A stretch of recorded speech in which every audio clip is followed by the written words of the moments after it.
Biscotti Cric, bontà quotidiani. Oggi vi consiglia Bio Wafers al cacao e Bio Crackers al pomodoro e origano con olio extravergine di oliva. Ancora sole sulle nostre regioni e clima sempre gradevole e particolarmente mite. Gli esperti dicono che questo mese di novembre si preannuncia il più caldo degli ultimi 70 anni con temperature record.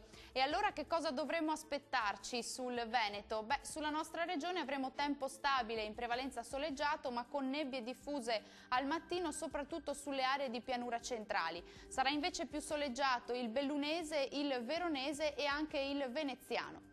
Uno sguardo alle temperature: le massime saranno comprese tra 16 e 18 gradi circa, valori minimi tra 7 e 10 gradi.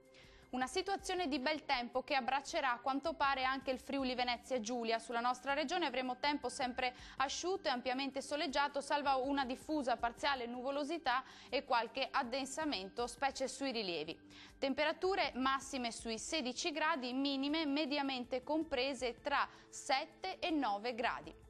Torna a splendere il sole anche sul Trentino Alto Adige. Qui avremo un cielo soleggiato, clima stabile con sole su tutti i settori e cieli sereni ovunque. Temperature massime in aumento e comprese tra 20 e 23 gradi, minime in lieve calo invece sui 9 gradi.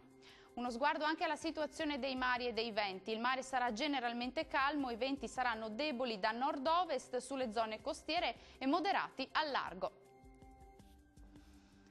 Dal meteo anche per oggi è tutto, grazie per l'attenzione, arrivederci.